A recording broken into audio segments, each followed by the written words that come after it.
እሺ ቅዱሳን እንደምናመሻችሁ። የጌታ ስም የተመሰገነ ይሁን። ስለነበረን ጊዜ ጌታን እናመሰግናለን። ዛሬ ለኔ የተሰጠኝ አርዕስት ወጣቶችን ስለማጠናከር ነው። ወጣቶችን ስለመገንባት ነው። እኔ ይሄ ዛሬውን አርዕስት እምነትን ማስተላለፍ ብያዋለሁ። ወደ ወጣቶች እምነትን ማስተላለፍ ጌታ እንዲረዳን እስቲ እንጸልይና ቃሉን አንብቤ ከዛ በኋላ ጌታ የሚለንን እንሰማለን። ሃሌሉያ። እግዚአብሔር ጌታችንና መድኃኒታችን ሆይ እናመሰግናለን። ስም የተባረከ ይሁን።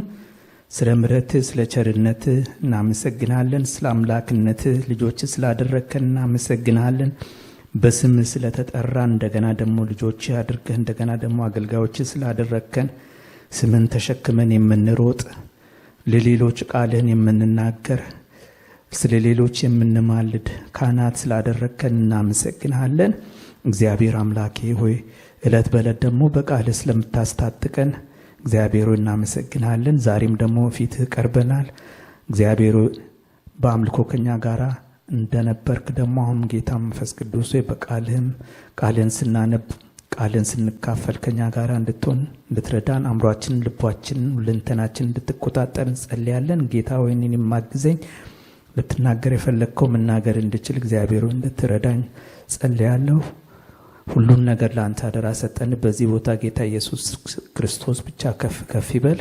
በኢየሱስ ስም አሜን። ሁለተኛ ጢሞቴዎስ ምዕራፍ 1 ከቁጥር 1 እስከ 7 እና ከዛ በኋላ ቁጥር ምዕራፍ 3 ከ10 እስከ 17 ያለውን አነብና ከዛ በኋላ በዚህ ውስጥ አንዳንድ ሐሳቦችን እናያለን። በክርስቶስ ኢየሱስ እንደሚሆን የሕይወት ተስፋ በእግዚአብሔር ፈቃድ ኢየሱስ ክርስቶስ ሐዋርያ የሆነ ጳውሎስ ለተወደደው ልጄ ለጢሞቴዎስ ከእግዚአብሔር አብ ከጌታችን ከክርስቶስ ኢየሱስ ጸጋና ምሕረት ሰላምም ይሁን። ሌትና ቀን በልመናዬ ሳላቋርጥ ስለማስብህ እንደ አባቶቼ አድርጌ በንጹህ ሕሊና ማመልከውን እግዚአብሔርን አመሰግናለሁ። እንባህን እያሰብኩ በደስታ ሞላ ዘንድ ላይህ ናፍቃለሁ። በአንተ ያለውን ግብዝነት የሌለበትን እምነትህን አስባለሁ። ይህ እምነት ቀድሞ በአያትህ በሎይድ በእናትም በኡንቄ ነበረባቸው፣ በአንተም እንዳለ ተረድቻለሁ። ስለዚህ ምክንያት እሳት እንደሚያቀጣጥል ሰው እጆቼን በመጫኔ በአንተ ያለውን እግዚአብሔር ስጦታ እንድታነሳሳ አሳስብሃለሁ። ምዕራፍ 3 ከቁጥር 10 ጀምሮ አነባዋለሁ። አንተ ግን ትምህርቴንና አካሄዴን አሳቤንም እምነቴንም ትዕግስቴንም ፍቅሬንም መጽናቴንም ስደቴንም መከራዬንም ተከተልህ። በአንጾኪያና በኢቆንዮን በስልጥራንም የሆነብኝን የታገዝኩትን ስደት ታውቃለህ። ጌታም ከሁሉ አዳነኝ።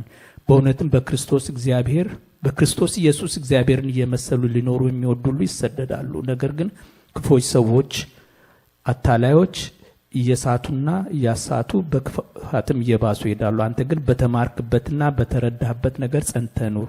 ከማን እንደተማርከው ታውቃለህና ከሕፃንነትም ጀምረ ክርስቶስ ኢየሱስን በማመን መዳን የሚገኝበትን ጥበብ ሊሰጡ የሚችሉትን ቅዱሳን መጻሕፍትን አውቀሃል። የእግዚአብሔርም ሰው ፍጹምና ለበጎ ሥራ ሁሉ የተዘጋጀ ይሆን ዘንድ የእግዚአብሔር መንፈስ ያለበት መጽሐፍ ሁሉ ለትምህርትና ለተግሳጽ ልብንም ለማቅናት በጽድቅም ላለው ምክር ደግሞ ይጠቅማል ይላል። እዚህ ላይ አንድ ወጣት ልጅ አለ ጢሞቴዎስ የሚባል። የጢሞቴዎስን ቤተሰብ ስናይ እዚህ ሐዋርያ ጳውሎስ መንፈሳዊ ልጁ እንደሆነ ይናገራል። እንደገና ደግሞ በስጋ ቤተሰቦቹ ስለሆኑት ስለ አያቱና ስለ እናቱ ይናገራል። አያቱና እናቱ መልካም እምነት ነበረባቸው። ግብዝነት የሌለበት እምነት ነበረባቸው። እንደገና ደግሞ ሐዋርያ ጳውሎስም ስለ ራሱ እምነት ስላሳለፈው መንገድ ስላሳለፈው ጎዳና ስላስተማረው ትምህርት ሁሉም ይናገራል። ከዛ በተጨማሪ ደግሞ ጢሞቴዎስ ከሕፃንነቱ ጀምሮ እግዚአብሔርን ቃል ማለትም በዛ ዘመን የነበረው ብሉይ ኪዳንን በደንብ እንደተማረ ያንን ይናገራል እና ይሄ ጢሞቴዎስ የእናቱ የአያቱ እምነት አለ። እንደገና ደግሞ ጳውሎስ ያስተማረው አለ። ከዛ በኋላ ከጳውሎስ ጋር ሲያገለግል ብዙ ጊዜ ኖሯል። ጢሞቴዎስ ማን ነው ብለን ብናይ የልጅነት ህይወቱን ብናይ እዚህ ላይ የእግዚአብሔርን ቃል እየተማረ ያደገ ልጅ እንደሆነ እናውቃለን። ቤተሰቡ በግብዝነት በሌለው እምነት የተሞሉ ሰዎች እንደሆኑ እናያለን። እና ከጳውሎስ ጋር የነበረውን ግንኙነት ስናይ አይ ቲንክ ሐዋርያ ሥራ ምዕራፍ 16 ላይ ነው ግንኙነታቸው የሚጀምረው። ሐዋርያው ጳውሎስ ጢሞቴዎስን እዛ በደርቤ ከተማ አግኝቶት ከዛ በኋላ አብሮት ለአገልግሎት ይዞር ነበር። ለብዙ ጊዜ አብሮት ዞሯል። እና ከዛ በመጨረሻ እንደምናየው ይሄ ጢሞቴዎስ አለህ የሚለው እምነት ከጳውሎስ ወደ ጢሞቴዎስ ከእናቱ ወደ ጢሞቴዎስ ከእግዚአብሔር ቃል ወደ ጢሞቴዎስ ተሸጋግሯል። እና በመጨረሻ ከብዙ ጊዜ በኋላ ጢሞቴዎስ የእምነት ሰው ሆኖ አገልጋይ ሆኖ ቤተክርስቲያን ውስጥ ራሱ ቤተክርስቲያን መሪ ሆኖ ሲያገለግል በተለያየ ቦታ ተጠቅሷል። እና ጢሞቴዎስን ስናይ የኛ ልጆች ይመስላል አይደለም? ክርስቲያን ቤተሰብ ውስጥ ጌታን በሚያመልኩ ቤተሰብ ውስጥ ነው ያደገው።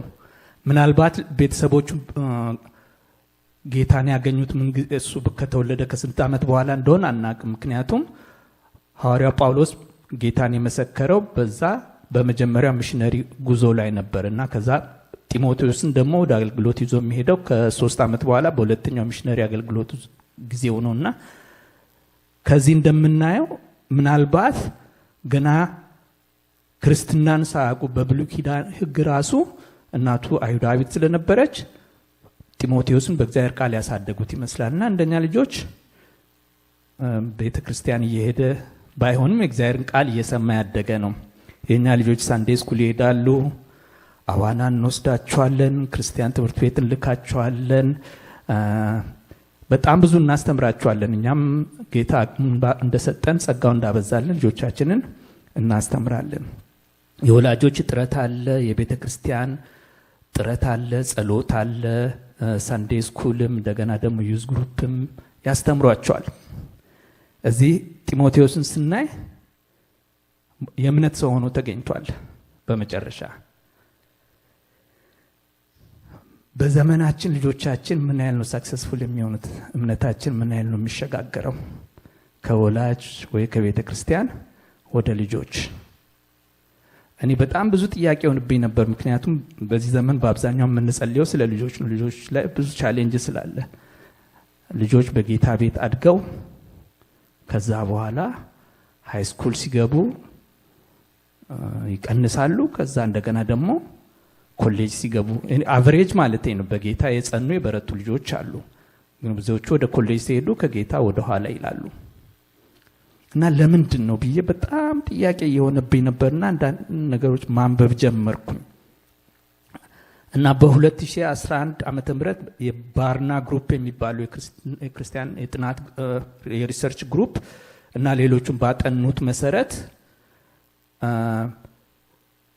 ከ13 እስከ 16 ያለው እድሜ ወጣቶች በጣም ከፍተኛ መንፈሳዊ ጥማትና እንቅስቃሴ የሚያሳዩበት ዘመን ነው። ከ13 እስከ 16 ያለው ከ18 እስከ 29 ድረስ ያለው የመጨረሻው ዝቅተኛው ነው። እና ብዙዎቹ ከቤተ ክርስቲያንም ከጌታ ቤትም የሚጠፉበት ጊዜ ነው ከ18 እስከ 29 ያለው። እና እነሱ ባደረጉት ሪሰርች 43% ኦልሞስት ግማሹ ማለት ነው ከ18 እስከ 29 ባለው ድሮፕ አውት ያደርጋሉ። 30 ሲሞላቸው በቤተ ክርስቲያን የሚተርፉት ጽኑ ክርስቲያኖች የሚባሉ ወጣቶች ያሉት ከ110 ነው። ይሄ በ2011 ነው። አክቹዋሊ በ2011 20% ነው። በ2019 በተደረገው ደግሞ ከዛም አልፎ ቀንሶ 10% ሆኗል። እና ምንድነው እየሆነ ያለው ብለው በጣም ብዙ ለማጥናት ሞከሩ። በጣም ብዙ ልጆችን አነጋግሩ፣ ቤተክርስቲያን ወላጆችን አነጋግረው እና ምንድነው የሚታየው ብለው ለማወቅ ሞከሩና በግሩፕ ሲከፍሉ በ2019 በተደረገው ሪሰርች ልጆቹን 4 ቦታ ነው የከፈሏቸው። ጸንቶ የሚቀሩ ቤተክርስቲያን ውስጥ፣ እንደገና ደግሞ ክርስትና በቃኝ ብለው ሁለተኛ ላለመመለስ የወሰኑ፣ እንደገና ደግሞ ክርስቲያን ነን ይላሉ፣ ሲጠየቁ በጌታ ነን ይላሉ፣ ግን ቤተክርስቲያን በአመት 1 ጊዜ 2 ጊዜ 3 ጊዜ የሚመጡ እነሱን ዘላኖች ይሏቸዋል። ከዓለም ጋር ተደባልቆ ነው የሚኖሩት፣ ግን በልባቸው ክርስቲያኖች ናቸው። ቤተክርስቲያን ላይ ምንም ቅሬታ የለባቸውም። ይሄን ያለ ግን አይመጡም። እነሱ 30% ናቸው። ከዛ 38% ደግሞ በወር 1 ጊዜ በወር 2 ጊዜ። እነዚህ ደግሞ ቸርች መምጣት ይፈልጋሉ፣ ግን ብዙዎቹ የተማሩ ልጆች ናቸው። መንፈሳዊ ነገርና ይሄ ሳይንስ የሚባለው ነገር የሚጋጭባቸው፣ ቤተክርስቲያን ውስጥ የሚደረጉ ነገሮች የማይስማሟቸው፣ ጌታን ይፈልጋሉ፣ ግን ቤተክርስቲያን መምጣት አይፈልጉም። በግላችን ጌታን እናመልካለን ብሎ የሚወስዱ፣ ህብረትን የማያደርጉ፣ አንዳንዴ በወር አንዴ በ2 ወር አንዴ የሚመጡ፣ ግን መንፈሳዊ ነገር ይፈልጋሉ፣ ቤተክርስቲያንን አይፈልጉም። እንደዚህ አይነት ወጣቶች አሉ። እና በ2011 በነበረው ቤተክርስቲያን አንመለስም ሲሉ የነበሩት 10% ነበሩ። በ2019 ግን ያ ቁጥር አድጎ 20% ደርሷል። ከኮቪድ በኋላ ያለውን አይዶን ነው እንግዲህ በጣም የባሰ ሊሆን ይችላል። እና ለመቅረታቸውና ለመጥፋታቸው ምክንያት በእንደ ሪሰርቹ መሰረት አንዳንዶቹ የሚሉት በቃ ቤተክርስቲያን ውስጥ ቤተክርስቲያን አትረዳኝም፣ ዩዝ ግሩፕ ምንም አንደርስታንድ አያደርጉኝም፣ የተለያየ ኢሞሽናል ኢሹዎች የተለያዩ ነገሮች እያሉኝ ግን ማንም የሚረዳኝ የለም፣ ቤተክርስቲያን የተለያየ ጉዳት አደርሳብኛለች፣ ቤተሰቦቼም ደግሞ በቤተክርስቲያን የሆነ ጉዳት ደርሶባቸዋል። ያው ክስ ነው ቤዚክሊ። እና በአብዛኛው ሰው ላይ ነው የሚፈርዱት። ከዛ በተጨማሪ ደግሞ ቤተክርስቲያን ክርስትና ከዘመኑ ሳይንስ ጋር አይመጥንም፣ ከስራዬ ጋር ከእውቀቴ ጋር አብሮ አይሄድም፣ ከፕሮፌሽኔ ጋር አብሮ አይሄድም። ቤተክርስቲያን ውስጥ ደግሞ መጠየቅና ቻሌንጅ ማድረግ አይፈቀድም። ይህ እንደዚህ ነው ተቀበል ነው የሚባለው። ጥያቄ መጠየቅ አይቻልም። ከዕለት ዕለት ህይወቴ ጋር ምንም ግንኙነት የለውም። አንድ ቀን እመለሳለሁ እና ብዙ ምክንያት ይሰጣሉ። እና ይሄ ባርና ሪሰርች እነዚህን ችግሮች በሙሉ አጣርቶ አመሳስለው ደምሮ ችግሩ እነዚህ ሁሉ ነገሮች ሜቢ ኮንትሪቢዩት አድርገው ሊሆን ይችላል፣ ግን ዋናው ችግር የልጆቹ የእምነት መሰረት ማጣት ነው ይላል። ወይም እነሱም ይህንኑ ቃል ይጠቀማሉ፣ ደቀ መዝሙር አለመሆን ይላሉ። ልጆቹ ቃሉን ያውቃሉ፣ በቤተ ክርስቲያን ተመላልሰዋል፣ መንፈሳዊ እንቅስቃሴ ያለበት አካባቢ ኖረዋል ከሕፃንነታቸው ጀምረው። ነገር ግን የተማሩትን የሚያውቁትን ቃል በሕይወታቸው ለመተርጎም በቂ መረዳትና እውቀትም የላቸውም፣ ችሎታውም የላቸውም።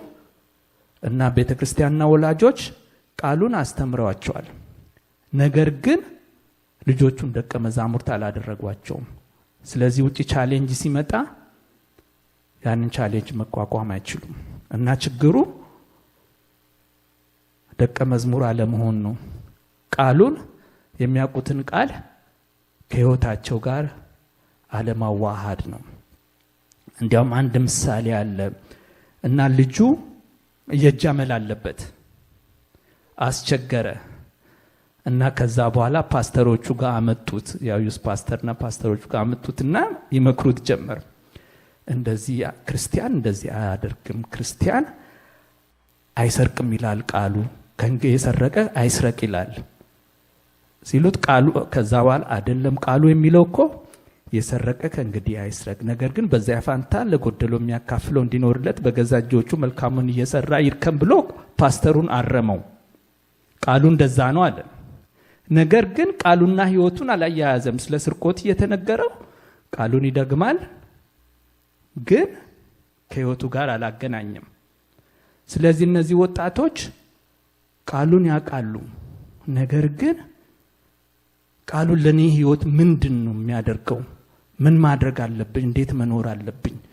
ከሌሎች ከቻሌንጅ ሲመጣብኝ እንዴት አድርጌ ነው ቃሉን የምጠቀምበት?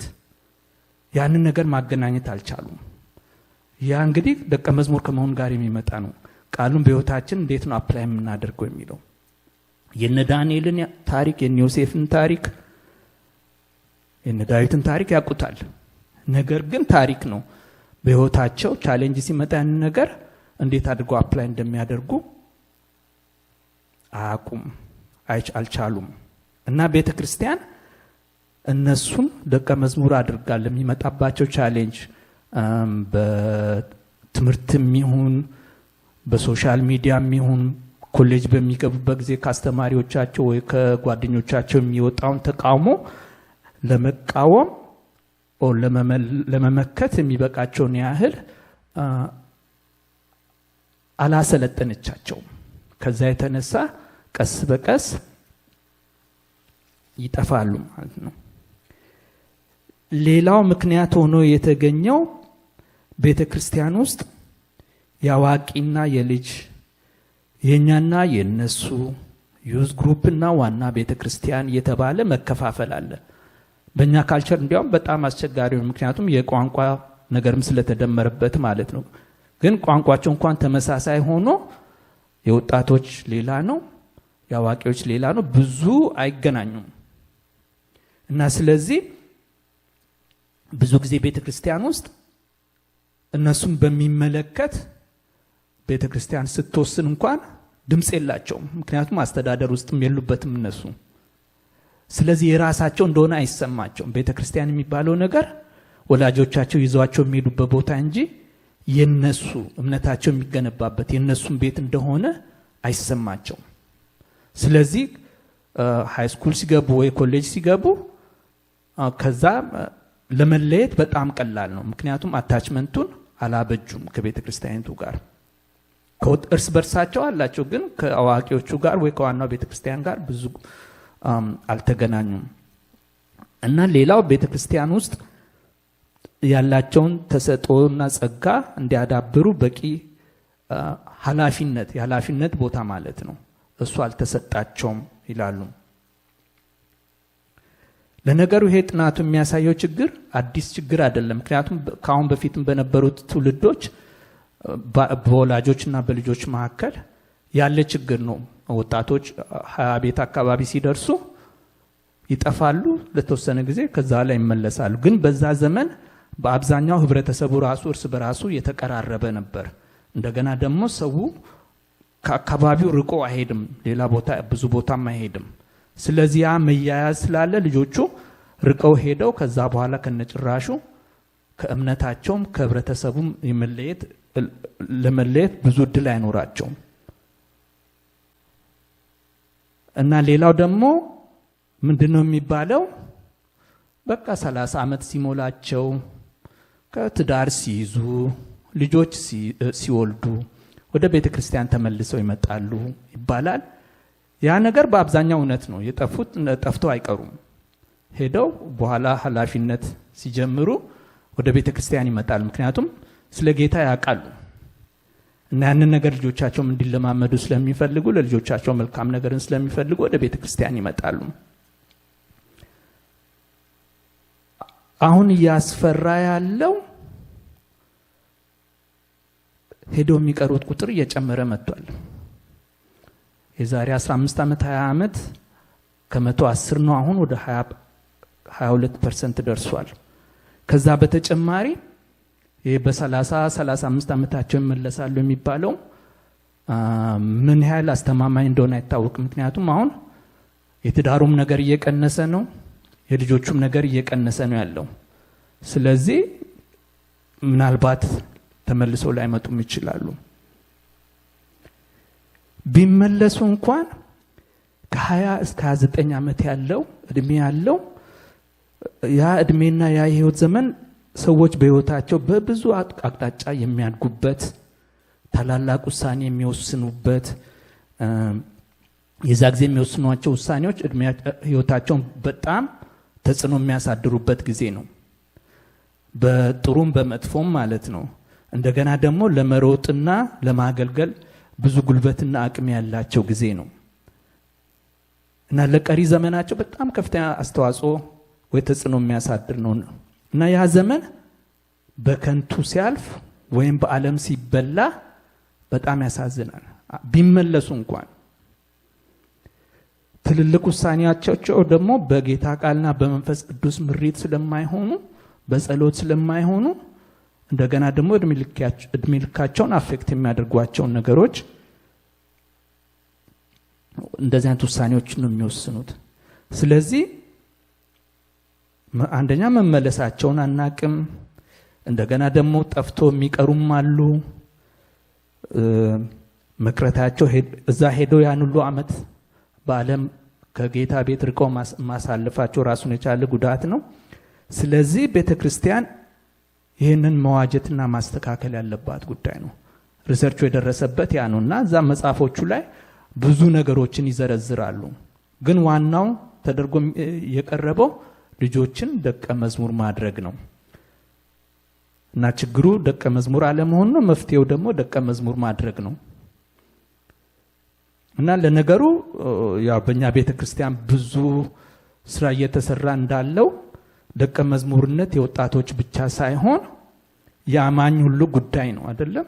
ቤተክርስቲያን ስለዚህ ነው ተግታ አገልግሎት ዘርፍ አቋቁማ እየሰራች ያለችውና ሊሰራበት የሚገባ ጉዳይ ነው። ስፔሻሊ የወጣቶቹ እንዲያውም ደስ የሚለው በዚህ ሰሞን ቅድም ፓስተር ታሪኩም ብሪጅ አለ፣ በቀደምም ጋሽ ተሼም ብሪጅ ብሎ ሲያስተምረን ነበረ እና በጣም ደስ ብሎኛል። ምክንያቱም እዚህ ላይ ከሚነሱ ነጥቦች አንዱ ነው። ምክንያቱም አዋቂዎቹና ልጆቹ ይህን ያህል ግንኙነት የላቸውም። እነሱ ሌላ ክፍል እኛ ሌላ ክፍል ሆነን ስንቀር እነሱን ደቀ መዝሙር ለማግኘት እድል አይኖረንም እና እንደዚህ ነገር ሐሳብ መኖሩ በጣም ቆንጆ ነው እና ሰውን ደቀ መዝሙር ማድረግ ጌታ ለቤተክርስቲያን የሰጠው ትእዛዝ ነው። ማቴዎስ ምዕራፍ 28 ላይ ከ19 እስከ 20 ሁሉ ጊዜ የምናውቀው ነው። ግሬት ኮሚሽን እያስተማራችኋቸው ደቀ መዛሙርት አድርጓቸው፣ ትእዛዜን እንዲጠብቁ እያስተማራችኋቸው ደቀ መዛሙርት አድርጓቸው ይላል እና ለወጣቶቻችን ገና ከልጅነታቸው ጀምሮ ደቀ መዝሙር መሆናቸው ብዙ ትርፍና ብዙ ፍሬ ይኖረዋል። አንደኛ ከብዙ ጉዳት ይጠብቃቸዋል። ጽኑ ክርስቲያኖች እንዲሆኑ ያደርጋቸዋል። ከዓለም የሚመጣባቸውን ተጽዕኖ መቋቋም እንዲችሉ ይረዳቸዋል።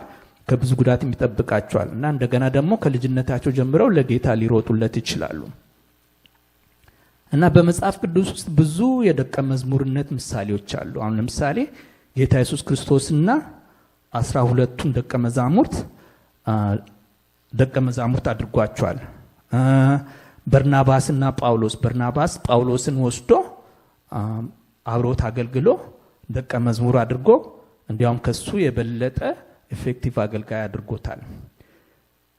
ቅድም እንዳኔ ያነበብነው ጳውሎስና ጢሞቴዎስን ወስዶ ደቀ መዝሙር አድርጎ እንደገና ደግሞ አገልጋይ አድርጎታል እና እዚህ ላይ ትንሽ ስለ ጳውሎስና ስለ ጢሞቴዎስ እናያለን። ምክንያቱም ያው ጢሞቴዎስ ወጣት ስለነበረ ከኛ ወጣቶች ጋር አብሮ ይሄዳል ብዬ ስላሰብኩኝ ነው እንጂ አሰራራቸው አክቹሊ የሁሉም አንድ አይነት ነው ማለት ይቻላል። ጌታ ኢየሱስ ክርስቶስ 12ቱን ያሰለጠነበት፣ እንደገና ደግሞ በርናባስም ጳውሎስን ያሰለጠነበት፣ ጳውሎስም ጢሞቴዎስን ወይ ቲቶን ያሰለጠነበት መንገዱ ተመሳሳይ ነው እና ጳውሎስ እንዴት ነው ጢሞቴዎስን ሰክሰስፉል የሆነ ደቀ መዝሙር ያደረገው? በመጀመሪያ ጢሞቴዎስ ማን ነው? ቅድም አንስቼ ነበረ።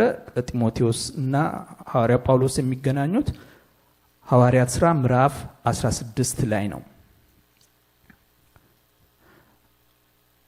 ከቁጥር 1 ጀምሮ እንደዚህ ይላል። ወደ ደርቤና ወደ ልስጥራን ደረሰ። እዛም የአንዲት ያመነች አይሁዳዊት ልጅ ጢሞቴዎስ የሚባል አንድ ደቀ መዝሙር ነበረ። አባቱ ግን የግሪክ ሰው ነበር። እርሱም በልስጥራንና በኢቆንዮን ያሉ ወንድሞች መሰከሩለት። ጳውሎስም ይሄ ከሱ ጋር ይወጣ ዘንድ ስለወደደ በነዛ ስፍራዎች ስለነበሩ አይሁድ ይዞ ገረዘው። አባቱ የግሪክ ሰው እንደሆነ ሁሉ ያውቁ ነበርና። በከተማዎችም ሲዞሩ በኢየሩሳሌም የነበሩትን ሐዋርያት ሽማግሌዎች መቆረቱን ሥርዓት ይጠብቁ ዘንድ ሰጧቸው። አብያተ ክርስቲያናትም በሃይማኖት ይበረቱ ነበር፣ በቁጥርም ዕለት ዕለት ይበዙ ነበር ይላል እና እዚህ ላይ ሐዋርያው ጳውሎስና ጢሞቴዎስ የተገናኙት በ51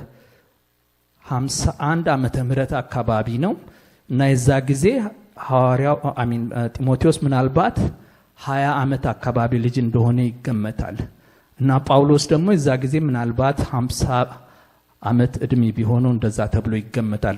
ትክክለኛው ባይሆንም ሊሆንም ላይሆንም ይችላል፣ ግን እንደዛ ይገመታል እና ስለዚህ የአባትና የልጅ አይነት ግንኙነት ነበራቸው።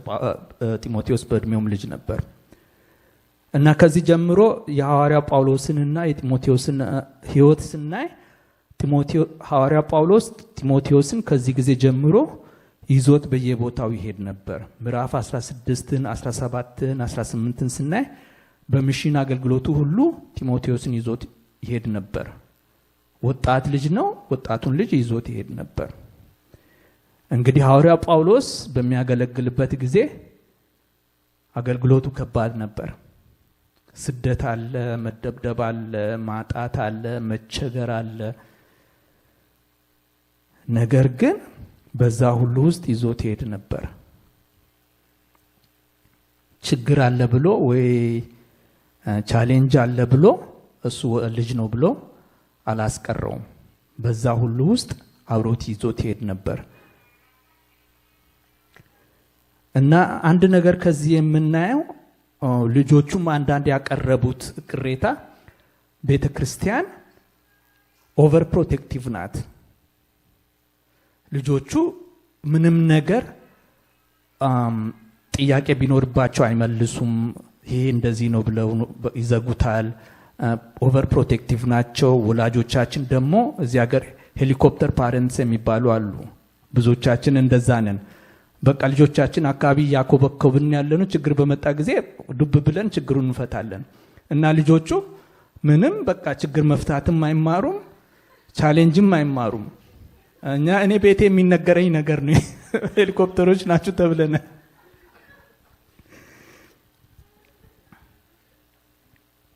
እና ስለዚህ ልጆቻችን ከመከራና ከችግር ስለምንከላከል በቤተ ክርስቲያንም በቤትም ልጆቻችን ችግርን መጋፈጥ አይማሩም። ቻሌንጅ ሲመጣ ይደክማሉ።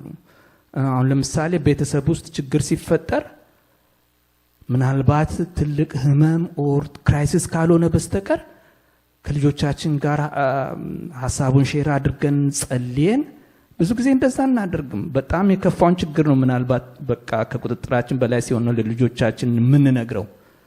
እኛው በእኛው ጓዳችን ውስጥ ጸልየንም የሆነ ነገር አድርገንም ችግሩን እንፈታለን። ልጆቻችን አያውቁም። ያን ነገር ግን አብረውን ቢያደርጉ ኖሮ እነሱም ጸሎት እንደሚመለስ ይለማመዱ ነበር። የበለጠ ቻሌንጅ ሲመጣ ምን መደረግ እንዳለበት ወደ ጌታ መቅረብ እንደሚቻል፣ ለጸሎታችን መልስ ማግኘት እንደሚቻል በመንፈሳዊ ደረጃ ማለት እንኳን እንደዛ ማለት ይቻላል። በተግባርም ደግሞ ራሱን የቻለ ትሬኒንግ ነው እና ሐዋርያው ጳውሎስ ጢሞቴዎስን ቅድም ያነበብነው ክፍል ላይ እንደ ክርስቶስ ወታደር ሆነ አብረኸኝ መከራን ተቀበል ይላል። አከላክለውም አይከልለውም፣ ከዛ አይጠብቀውም። አብሮት እንደሱ እኩል መከራውን እየተካፈለ እየተለማመደ ያገለግላል ማለት ነው። ይዞት ሲዞር ጳውሎስ የሚደርስበት ነገር ሁሉ ይደርስበታል እና አንዱ ልጆቻችን ከፍተኛ ከሆነ ችግር ሌላ ስለማያውቁ እንደዛ ችግሮች ደግሞ ጌታ ይባረክ ብዙም ስለማይመጡ በህይወታችን ልጆቻችን ችግርን የመቋቋም ኦር ጸልዮ መልስ የማግኘት አቅማቸውን ሳናቀጭጭባቸው አንቀርም። ጌታ ይቅር ይበለን።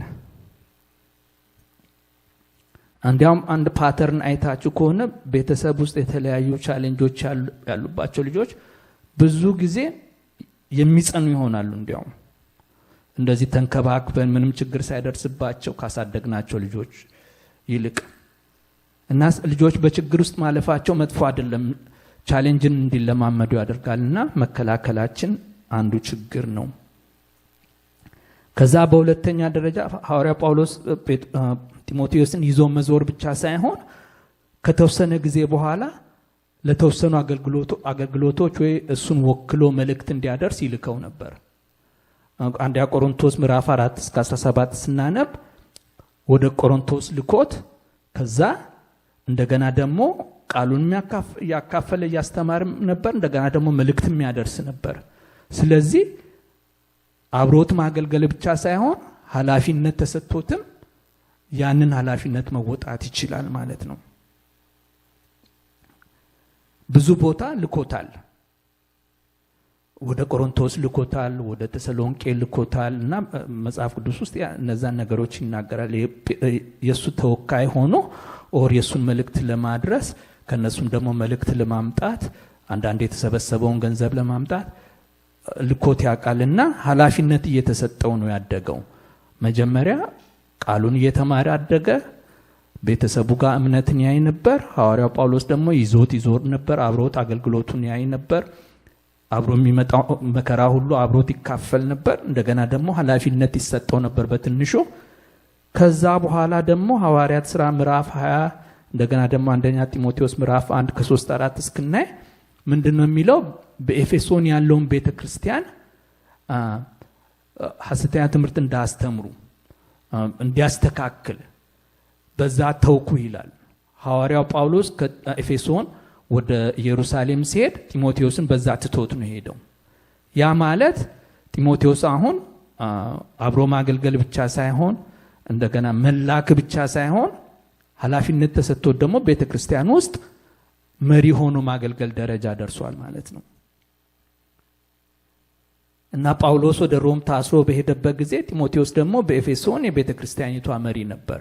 እንግዲህ ያ ትንሹ ልጅ አድጎ ኃላፊነት ተሰጥቶት ደቀ መዝሙር ሆኖ ከዛም በላይ እሱ ራሱ የቤተክርስቲያን መሪ ሆኗል። እንዲያውም ሐዋርያ ጳውሎስ ምንድነው የሚለው? ከኔ የተቀበልከውን የሰማውን ደግሞ ኃላፊነትን መቀበል ለሚችሉ ሰዎች አደራ ስጥ ይላል። ስለዚህ አሁን ከናቱና ከአያቱ ከዛ ከጳውሎስም ተቀብሏል። አሁን እሱ ደግሞ አድጎ ለሌሎች ያቀብላል ማለት ነው። ስለዚህ እምነት ከአንዱ ጄኔሬሽን ወደ ሌላ ጄኔሬሽን ከዛ እንደገና ወደ ሶስተኛ ጄኔሬሽን እየተላለፈ ነው ያለው ማለት ነው። እና ያን የሆነው ደቀ መዝሙርነቱ ፕሮሰሱም እንዴት ነው? ያስተምሯቸዋል፣ አብሯቸው ያገለግላሉ፣ ሞር ኃላፊነት ይሰጣቸዋል፣ ይላካሉ። ከዛ ተመልሰው ደግሞ የበለጠ ኃላፊነት ይሰጣቸዋል ማለት ነው። እና ጌታ ኢየሱስ ክርስቶስም ያደረገው እንደዛ ነው አይደለም? ደቀ መዛሙርቱ መጀመሪያ ከሱ ጋር ይኖሩ ነበር። ከዛ እንደገና ደግሞ በሚሄድበት ቦታ ሁሉ ይሄዱ ነበር። አብረውት ያዩ ነበር የሚደረገው ነገር። አንዳንድ ስራ ይሰጣቸው ነበር። ከዛ በኋላ ደግሞ ሁለት እያደረገ ላካቸው። ከዛ እሱ ሲሄድ ደግሞ ስራውን በሙሉ ለነሱ ጥሎላቸው ሄደ ማለት ነው። እና በእንደዛ ነው ደቀ መዝሙርነትን ሲያደርጉ የነበረውና በዚህ ዘመንም እንደዛ አይነት ደቀ መዝሙር ፕሮሰስ ቢኖር ጥሩ ነው ብለው ያስባሉ። ምክንያቱም ለልጆቹ ኃላፊነት መሰጠቱ ቀስ በቀስ የራሳቸው እንደሆነ የራሳቸው ስራ እንደሆነ የወላጆቻቸው ሳይሆን የራሳቸው ስራ እንደሆነ እንዲረዱ ይረዳል። እና እንዲያውም ሁለተኛ ጢሞቴዎስ መጽሐፍ ራሱ ስናነብ እንዴት አድርጎ ሌሎችን ደቀ መዝሙር እንደሚያደርግ ቤተክርስቲያን ውስጥ ያሉትን ሰዎች ትልልቆቹን ከሱ በእድሜ የበለጡትን እኩዮቹንም ከዛ የሚያንሱትንም እንዴት አድርጎ ደቀ መዝሙር እንደሚያደርጋቸው መመሪያ ነው የተጻፈው። እና ይህንን ነገር ወደኛ ሐዋርያ ጢሞቴዎስ ከጳውሎስ ጋር ያገለገለበት አብሮት ጊዜ ያሳለፈው ምናልባት ከ13 እስከ 15 ዓመት ሊሆን ይችላል። ከዛ በላይ አይደለም። ግን በዛ ውስጥ ከጳውሎስ ጋር አብሮት እየዞረ ማገልገሉ እንደገና ኃላፊነትን መቀበሉ በመጨረሻ ራሱን ችሎ ቤተክርስቲያንን የሚመራ እንደገና ራሱ ደግሞ ሌሎች ደቀ መዛሙርትን የሚያፈራ ሰው እንዲሆን አድርጓል። እና ይህንን ነገር ወደኛ ስናመጣው በዚህ ዘመን ወይ ቅድም ከተነሳው አርስት ጋር ልጆቻችን ወደ ከ18 እስከ 29 በዛ ባለው ስለሚጠፉት ልጆች ወደዛ ስናመጣው ቤተክርስቲያን የጠፉትን ፈልጎ ማምጣትና ደቀ መዝሙር ማድረግ ጥሪዋ እንደሆነ ሁሉ በቤታችን ተወልደው በቤታችን የሚያድጉትንም ቤተክርስቲያን ውስጥ የሚያድጉትን ልጆቻችንም ደቀ መዝሙር የማድረግ እንደገና ደግሞ በቤቱ እንዲጸኑና አገልጋይ እንዲሆኑ የማድረግ ጥሪና ኃላፊነት አለባት። መስክረን አምጥተን ብቻ አይደለም ደቀ መዝሙር የምናደርገው። ጌታ የሰጠንም ልጆች ደቀ መዝሙር ማድረግ አለብን። ምናልባት ሰንዴ ስኩል ስላመጣን ወይ ክርስቲያን ትምህርት ቤት ስለላከን ኦር ባይብል ቤታችን አብረናቸው ስላነበብን በዛ ብቻ ደቀ መዝሙር ይሆናሉ ብለን ምናልባት አስበን ነበረ። በተግባር አንዳንዴ እንደዛ ሆኖ አላገኘ ነው እና ግን ሌሎቹንም ደቀ መዝሙር ለማድረግ ጥረት እንደምናደርገው አዲስ መስክረን አምጥተን ደቀ መዝሙር ለማድረግ ጥረት እንደምናደርገው እነሱንም ደቀ መዝሙር ለማድረግ መንገድ መፈለግ አለብን። በቀድሞና በአሁኑ እንደገና ደግሞ በሚቀጥለው ትውልድ መካከል ሁልጊዜ አመለካከት፣ ያስተሳሰብ፣ የልምምድ ልዩነት ሁልጊዜ ያለ ነው እና በአንዳንዱ ትውልድ ልዩነቱ በጣም ይሰፋ ነው። በአንዳንዱ ይሄን ያህል ብዙ ልዩነት የለም። ያለፈው ትውልድና የአሁኑ ትውልድ ምናልባት ብዙ ላይ ሊያይ ይችላል። ምናልባት የዛሬ 100 ዓመት ሄደን ብናይ ይሄ ትውልድና የሚቀጥለው ትውልድ ብዙ ልዩነት ላይኖር ይችላል። የአሁኑ ግን 10 ዓመት በጣም ረጅም ጊዜ ነው። ነገሮች ቶሎ ቶሎ ይለዋወጣሉ። ልጆቹም ቶሎ ነው የሚያድጉት። ቴክኖሎጂው፣ ኢንፎርሜሽን፣ ሁሉ ነገር በአንዴ ነው የሚለወጠው። ስለዚህ እነሱን በጊዜ ይዞ ደቀ መዝሙር ማድረጉ ራሱ ቻሌንጅ ነው። ምክንያቱም ራሳችን ኪፕ አፕ ማድረግ መቻል አለብን ካለው ቴክኖሎጂ ጋር፣ ካለው ሶሻል ሚዲያ፣ ካለው ነገር ጋር ራሳችንን ማሰልጠንና ራሳችን ኪፕ አፕ ማድረግ መቻል አለብን። ምክንያቱም ቋንቋችን የተለያየ ሆኖ ተለያይተን እንዳንቀር ማለት ነው።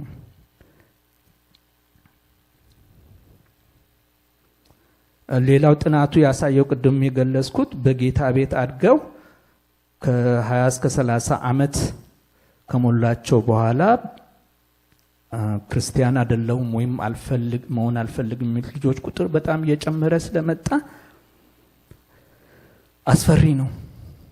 ከ110 ልጅ ብቻ ጸንቶ ሲቀር ትንሽ ያስፈራልና ቤተክርስቲያን የኛም ቤተክርስቲያን ብቻ ማለት አይደለም፣ በአጠቃላይ ቤተክርስቲያን ወጣቶች ላይ ተክታ መስራት እንዳለባት ነው። ይሄ ሪሰርች መጽሐፉም የተጻፈው በዛ ምክንያት ነው፣ የሚያስፈራ ስለሆነ ነው።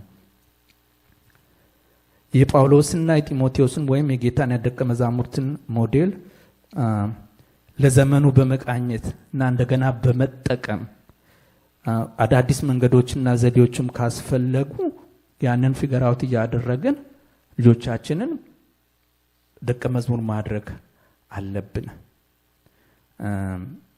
መጽሐፍ ቅዱስ ዛሬም ላሉት የህይወት ጉዳዮች መልስ እንዳለው በሚገባቸው ቋንቋ ማስተማር አለብን። ልጆቹ ብዙ ጊዜ አይ በቃ የድሮ መጽሐፍ ነው፣ አንዳንዶቹ ደፍረው ተረት ምን ነው ይላሉ። እንግዲህ በጌታ ቤት ስላደጉ ልጆች ነው እንግዲህ እና እንደዛ እንዳይሆን አመለካከታቸው በመጽሐፍ ቅዱስ እንዲቀረጽ እንደገና ደግሞ መጽሐፍ ቅዱስ ዛሬ ላሉት ጥያቄዎችም መልስ እንደሆነ ስፔሻሊ ዘፍጥረት ከምዕራፍ 1 እስከ 11 ድረስ ያለውን ትክክለኛ የእግዚአብሔር ቃል እንደሆነ ለዚህ ዘመንም የሚሰራ እንደሆነ ከፍጥረት ጀምሮ ስለ ጋብቻ፣ ስለ ሰው፣ ስለ ሪሌሽንሺፕ ያለው በሙሉ ለዚህ ዘመንም እንደሚሰራ በቂ ዕውቀት ባላቸው ሰዎች ልጆቻችን መማር አለባቸው። ምክንያቱም እዛ ሲሄዱ አንዱ ትልቁ ፈተና እሱ ነው። ከኤቮሉሽን ጋር ነው የሚታገሉት። ስለዚህ ለዛ መልስ መስጠት የሚችሉ ልጆች መሆን አለባቸው።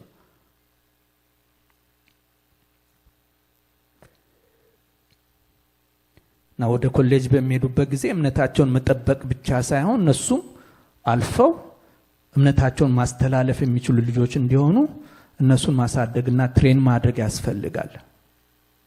መጽሐፍ ቅዱስ ስለ ተፈጥሮ፣ ስለ ሰው አመጣጥ፣ ስለ ህብረተሰቡ፣ ስለ ሁሉ ያለው አመለካከት የነሱም አመለካከት እንዲሆን በዛ እንዳይዋዥቁ፣ በዛ እንዳይጠፉ ትምህርት መስጠት አለብን።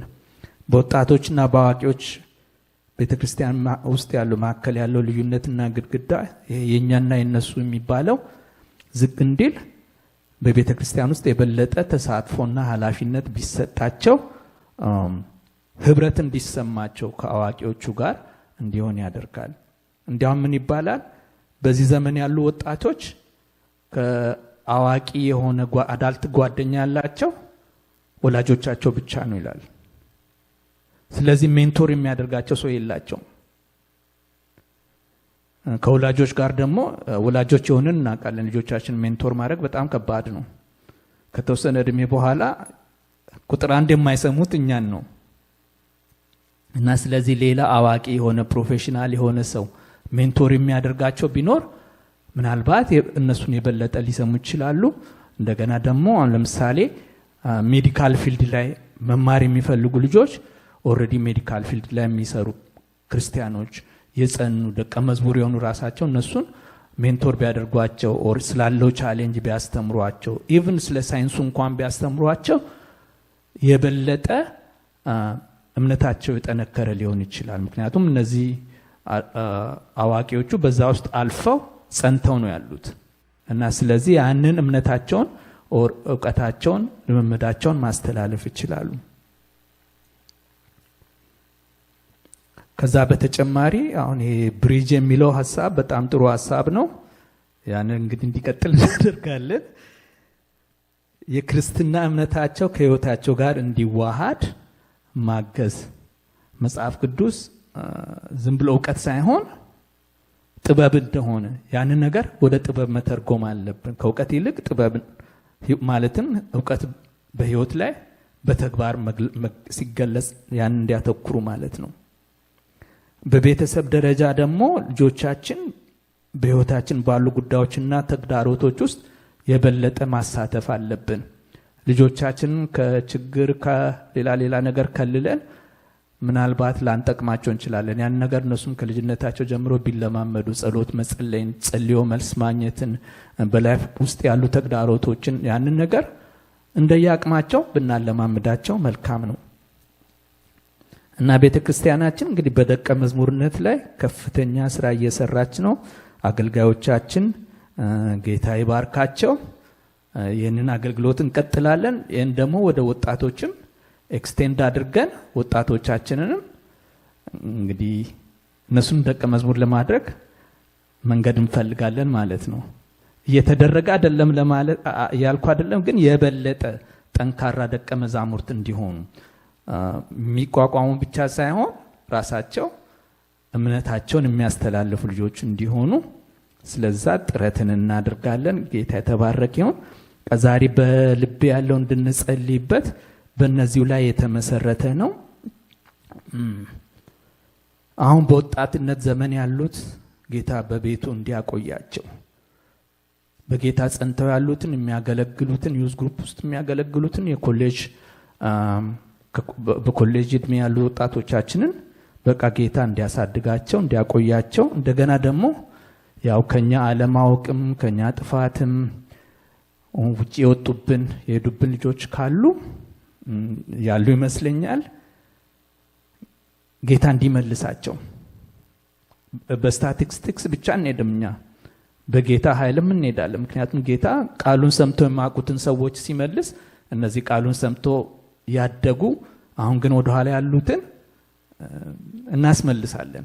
ስለዛ እንጸልያለን እና እንደገና ደግሞ ወጣቶቹ ተመሳሳይ ቋንቋ ያላቸው እርስ በራሳቸው ደቀ መዝሙር ማድረግ እንዲችሉ፣ ከፍ ያሉት ዝቅ ያሉትን ደቀ መዝሙር ማድረግ እንዲችሉ፣ ያንን ማድረግ እንድንችል፣ እንደገና ደግሞ ገና በለጋነት እድሜ ያሉትን በቲኔጀር መንፈሳዊ ጥማት ከፍተኛ በሆነበት ከ13 ከ16 ባለበት እድሜ ያሉትን ልጆች ደግሞ ቤተክርስቲያንና ቤተሰብ ደቀ መዛሙርት እንዲያደርጓቸው መያዝ ያለባቸው የዛ ጊዜ ነው። የዛ ጊዜ እነሱን በጌታ ቃል ፕራክቲካል በሆነ ነገር አስተምሮ እነሱን ደቀ መዝሙር ማድረግ እና ያንን ደግሞ ለማድረግ እኛ ራሳችን ደቀ መዝሙር መሆን አለብን። አይደለም ደቀ መዝሙር ያልሆነ ሰው ደቀ መዝሙር ማድረግ አይችልም። ስለዚህ እኛ ሁላችንም ደቀ መዝሙር መሆን አለብን እና ስንሰራ ማሳየት፣ አብረን መስራት፣ እነሱ እንዲሰሩ ደግሞ እነሱ እንዲያገለግሉ ኃላፊነትን በመስጠት እንደየአቅማቸው አገልግሎትና የመሪነትን ቦታ መስጠት እንደዛ እንድናደርግ ጌታ እንዲረዳን እንጸልያለንና እምነታችንን ከኛ ወደሚቀጥለው ትውልድ ማስተላለፍ እንድንችል ዓለም ጉልበታቸውን እንዳትበላ በጌታ ቤት ጸንተው እንዲቆዩ እነሱ የሚማርኩ እንዲሆኑ ስለዚህ እንጸልያለን። ጌታ ስም የተመሰገነ ይሁን። እና ወጣቶቻችንን የሚያጋጥማቸውን ተግዳሮት መቋቋም ብቻ ሳይሆን ከዛም አልፈው ራሳቸው ሌሎቹን የሚማርኩ እንዲሆኑ ለማድረግ ነው። ጌታ ደግሞ ይረዳናል። ስሙ የተባረከ ይሁን። ሃሌሉያ። እንጸልያለን።